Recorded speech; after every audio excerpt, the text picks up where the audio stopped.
두 번째 사례는 친한 친구의 죽음을 막 앞두고 계신 할아버님의 사례예요. 그래서 저도 덩달아 마음이 아팠고, 이런 상담을 할 때면 참 눈물을 참아야 되는데 눈물이 많이 나더라고요. 이 어르신은 저하고 이제 상담을 하신 어르신이 그 동네에서 40년 이상을 사셨대요. 한 동네에서. 그러다 보니까 그 동네 사람들하고 다 같이 친한 거예요. 오래들 사시다 보니까. 그래서 이제 다 같이 친하게 지냈는데 그 가운데에서도 유독 더 친한 친구가 생긴 거죠.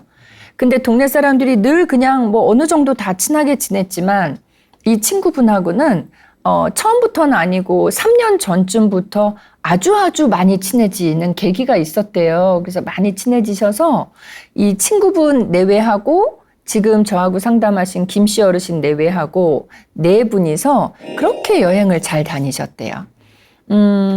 친구분은 재력이 많으시고 이 어르신은 가족의 화목이 또 내세울 수 있는 장점이고 이르셨다고 합니다.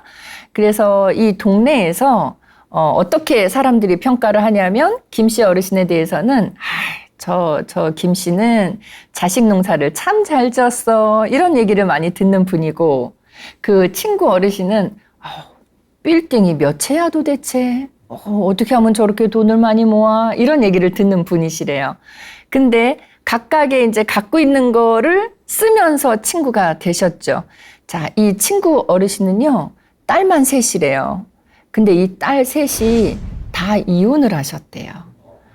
근데 뭐 이혼을 해서 나쁘다, 좋다 이 의미가 아니라 부모된 입장에서는 자녀가 결혼을 했으면 잘 살아줬으면 좋겠는데 그것도 셋이 모두 다 이혼을 했으니 주변 그 이웃들에게 가서 어디 하소연도 못하고 되게 창피해 하셨다고 합니다. 그런데다가 큰 딸은 이혼 후에 이 어르신 집에 와서 지금 살고 있대요. 그러니까 이분은 동네에 나갈 때도 당당하거나 떳떳하지가 못했던 거예요. 근데 친하게 지내는 그 동네 어르신들 중에서 이렇게 보다 보니까 김씨 할아버지는 아까 얘기한 대로 자식 농사 잘 지었다 그랬죠? 자식들이 잘 되기도 했지만 결혼 생활도 잘하고 있고 또 부모님 찾아뵐 때도 보면 이렇게 행복하게 되게 화목한 가족의 모습을 보이니까 다른 사람한테는 하소연을 못 하시고 김씨 어르신한테 와서 슬쩍 부럽다. 그렇게 얘기를 하면서 내 얘기를 꺼내놓기 시작했던 거예요. 그러면서 두 분이 단짝이 되신 거죠. 그래서 이 네 분은 그 집 차를 타시고 한 차에 몸을 담으시고 여행도 많이 다니시고 맛집도 많이 다니시고 그래서 주로 돈 쓰는 건 그 친구분이 쓰시니까 김씨 어르신은 참 그래도 미안하잖아요. 친구가 계속 돈 쓰니까. 그러니까 우리 집에 자주 초대를 해서 식사도 또 대접하고 그리고 명절이 되면 명절은 모름지기 우리 이렇게 북적북적한 게 좋잖아요. 그래서 이 김씨 어르신 댁에 이 친구분 내외가 와서 같이 주무시고 가기도 하고 이랬다고 합니다. 그래서 이제 그렇게 지냈는데 이 친구분은 김씨 어르신에 비해서 3살이 연하라고 해요. 그래서 이 김씨 어르신은 맨날 아유 젊은 친구가 이렇게 얘기를 했는데 언젠가부터는 속이 좀 아프다 그러더래요. 그래서 아유 그러면 계속 그렇게 속 아파하지 말고 병원에 한번 가봐 이렇게 얘기를 했는데 김씨 어르신 말에 의하면 이래요. 그 젊은 친구라 그런지 말을 참 안 듣더라고.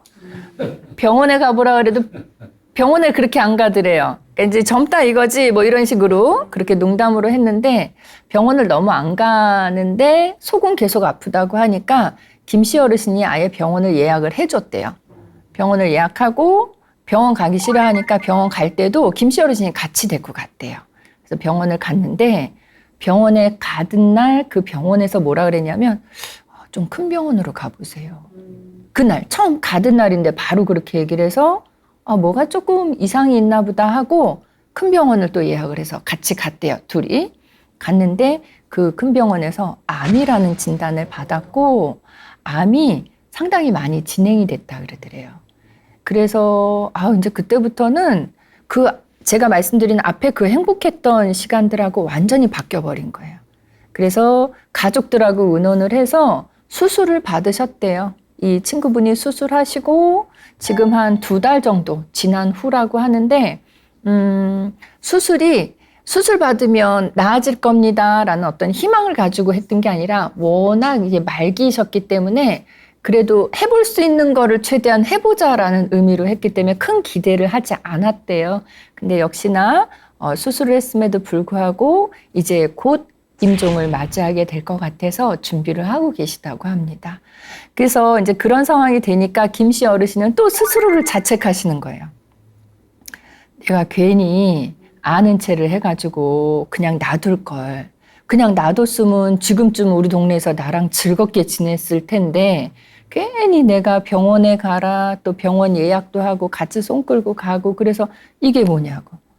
아니 그 친구가 한 두 달 정도밖에 못 살 것 같았으면 내가 이런 거 하는 게 아무 의미 없었던 거 아니냐고. 그냥 차라리 편안하게 가게 놔뒀을 걸 왜 내가 그렇게 했을까라는 자책을 굉장히 많이 하시더라고요. 그러면서 이 어르신이 너무 속상하고 슬픕니다라고 친구 볼 면목도 없고 친구의 가족 볼 면목도 없다라고 하시면서 상담을 하셨던 사례예요.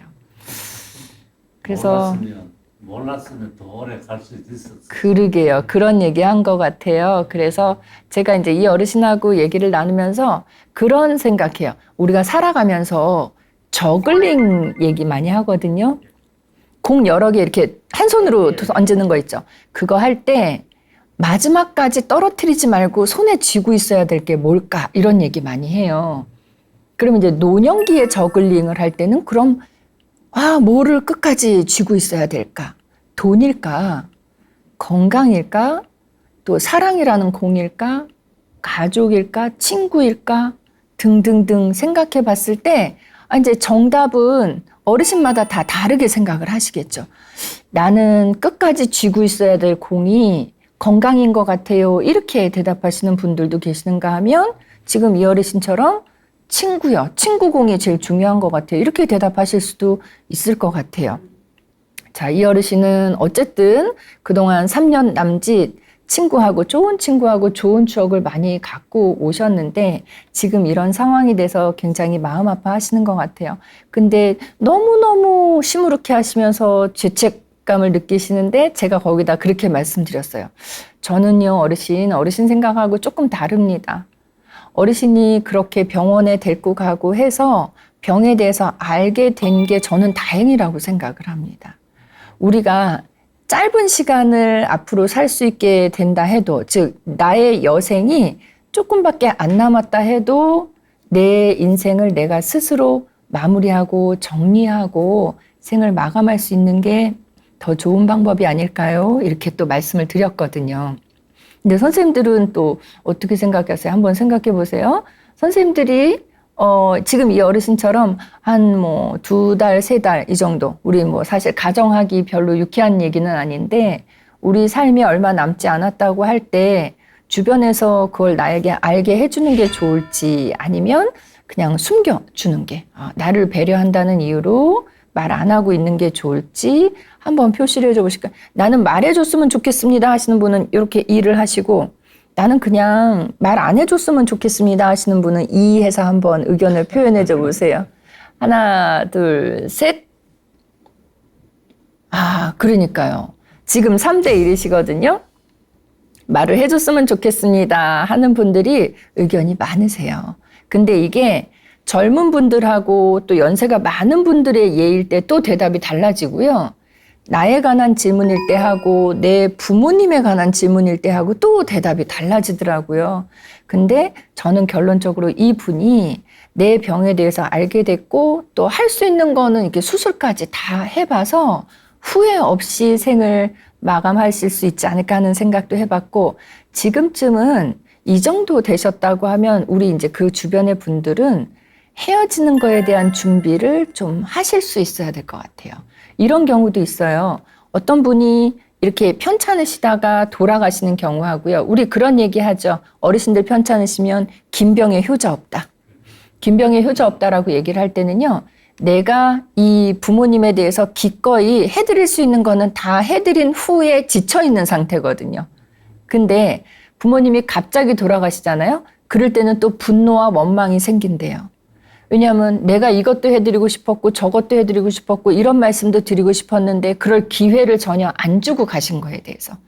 그래서 이 어르신은 지금 수술하신 후에 이제 임종을 기다리고 계시는 상태이기 때문에 저는 헤어짐을 준비하는 시간으로 갖고 각자가 서로 헤어지기 위해서 나눌 수 있는 대화들도 좀 나누어 보시고, 그리고 지금 김씨 할아버지 입장에서는 남아있는 가족들에 대해서는 내가 잘 챙기고 잘 돌봐주겠으니 마음 편하게 떠나도 된다는 그런 안심도 좀 주시면 좋겠고, 그리고 친구, 자네가 내 친구였어서 난 지난 3년 동안의 그 추억을 가지고 앞으로 평생을 살아갈 수 있는 그런 큰 힘이 되었다고 고마움도 좀 표시를 해보시고 이런 시간으로 준비를 하시면 어떨까 하는 생각을 해봤습니다.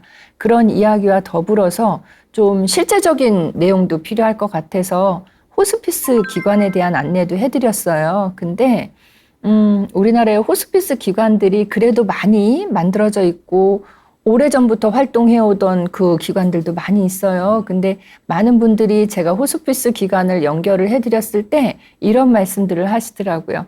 선생님, 호스피스 기관에 입원하는 것까지는 선생님이 알려주셔서 잘 됐는데요. 간병인에 대한 비용 부담이 상당히 큽니다. 라고 말씀을 하셔서 우리나라 이제 의료에서는 그 부분이 지원이 좀 되기는 하지만 그래도 좀 부담이 가족들 입장에서는 많이 되는가 보다 이런 생각도 가져봤습니다. 어르신이 이제 생을 마감하는 과정을 살펴보시면 첫 번째는 왜 내가 이렇게 젊은 나이에 먼저 세상을 떠나야 돼 라고 화를 내시는 경우들이 있거든요. 그 화를 처음에는 부정을 하다가 화를 내시다가 그 다음 단계에는 우울해 하시다가 결과적으로는 받아들이세요. 근데 이 받아들이는 과정이 뭐 흔쾌히 받아들이는 게 아니라 어쩔 수 없으니까 받아들이거든요. 그래서 이제 중간 과정에서는 타협이라는 단계도 있어요. 내가 요거 할 때까지만 조금만 더 살게 해주시면 감사하겠습니다 라고 하면서 내 거를 이렇게 내놓는 그런 모습들도 보이는데, 지금 이 친구 어르신은 막 강하게 삶에 대한 그 애착이나 이거를 표현을 하시진 않았지만 그래도 왜 그런 마음이 없겠어요. 그래서 은근히 본인이 아까 재력가라 그랬잖아요. 갖고 있는 재산이나 뭐 고가의 물건 같은 거를 이 지역 주민들한테 하나씩 나눠주기 시작했다고 해요. 그래서 가전제품 같은 것들도 흔쾌히 막 우리 흔히 집에서 필요로 하는 김치냉장고 같은 것도 나눠주시고 필요한 사람들 가져가라고 이렇게 다 나눠주셨다고 합니다. 저는 이 사례를 함께 보면서 김씨 어르신이 친구 어르신을 위하는 마음도 애틋하게 느껴졌지만 이분들이 사시는 동네에 대한 그림이 풍경화내지는 수치화처럼 그려졌거든요. 이분들이 사시는 동네가 지금 서울이에요. 서울인데 지금 말씀 들을 때 보면 시골 같지 않으셨어요? 저도 시골 같이 느꼈어요. 서울인데 이 동네가 어떻게 되어 있냐 보니까 어른들이 많이 사시고요. 뭐 하나만 있으면 다 동네 주민들이 의논을 해서 결정을 하신대요. 이 집들이 이렇게 있었는데요. 그 앞에 부지가 생겼대요. 집 앞으로. 그랬더니 주민들이 의논을 해서 여기는 좀 깔끔하게 선을 반듯하게 그어서 주차 공간으로 합시다 해갖고 땅땅땅 결론을 내리고 주차장을 쫙 예쁘게 가지런하게 만들었대요. 근데 언젠가 앞쪽이 아니라 뒤쪽에 또 땅이 생겼대요.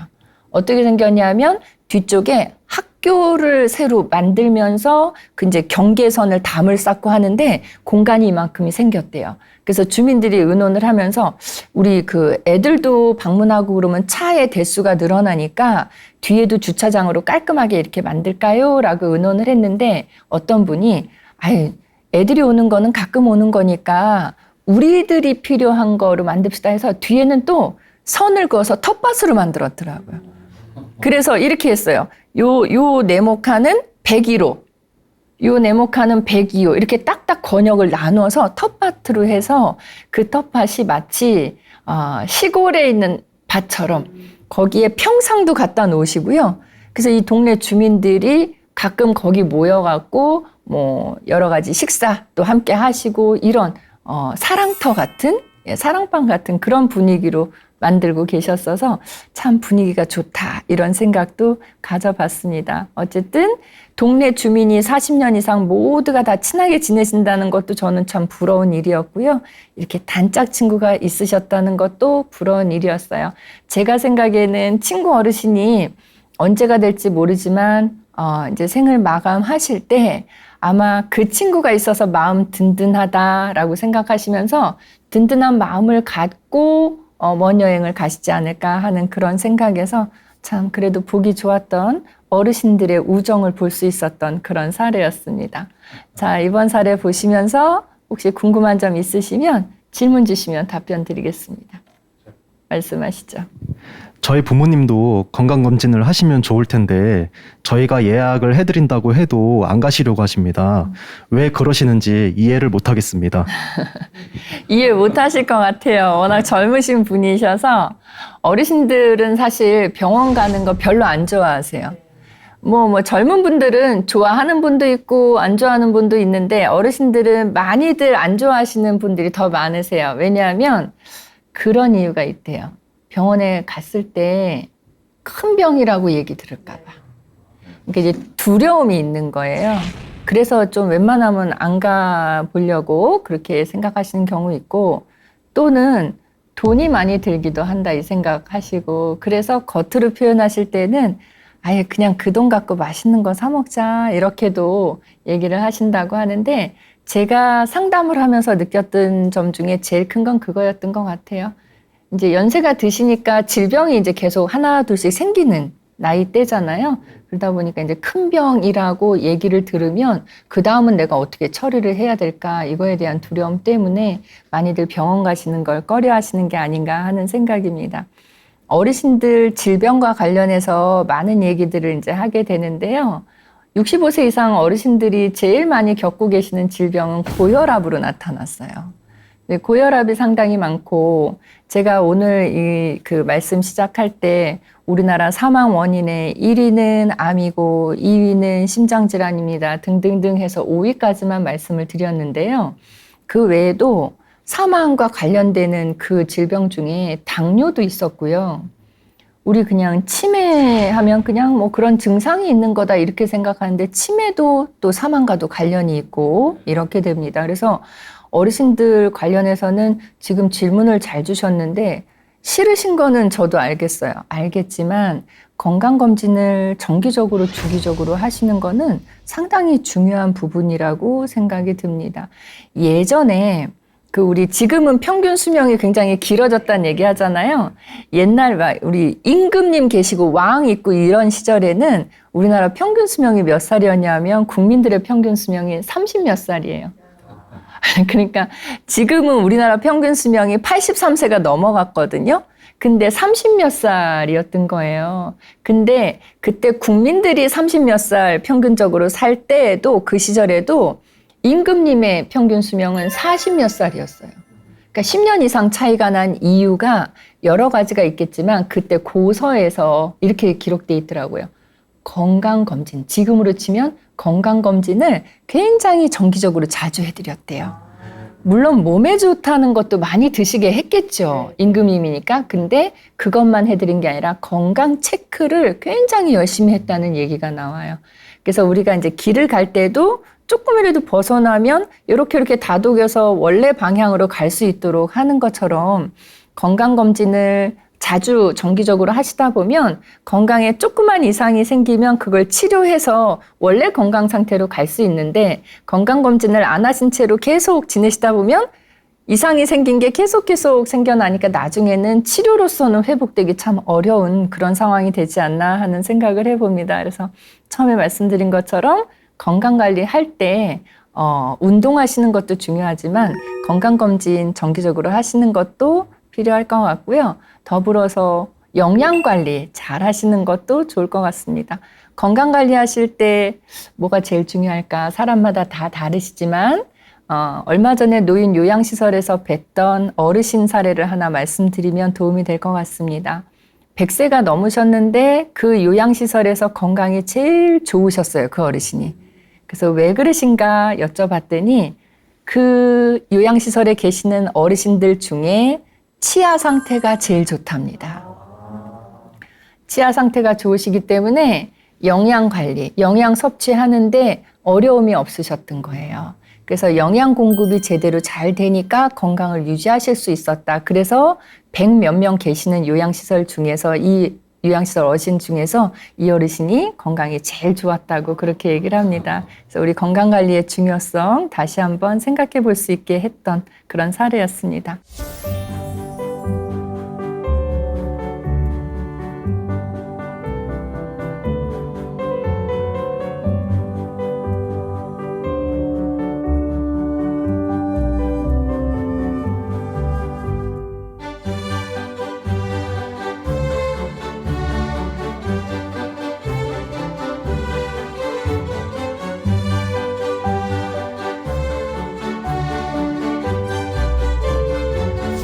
오늘 이렇게 두 편 사례 준비해 봤어요. 처음에는 이제 시어머님이 부적 갖고 오시는 것 때문에 좀 힘들어했던 며느리 사례였고, 두 번째 사례에서는 여러 가지를 볼 수 있는 그런 사례였습니다. 친구 간에, 노인 친구 간에 그 우정도 볼 수 있었고요. 또 임종을 앞둔 분과의 그런 대화, 이 부분도 볼 수 있었습니다. 모쪼록 잘 마무리 지으시고 편안한 상태로 보내드렸으면 하는 바람입니다. 오늘도 함께 해주셔서 감사드리고요. 다음 주에 또 다른 내용 갖고 찾아뵙겠습니다. 감사합니다.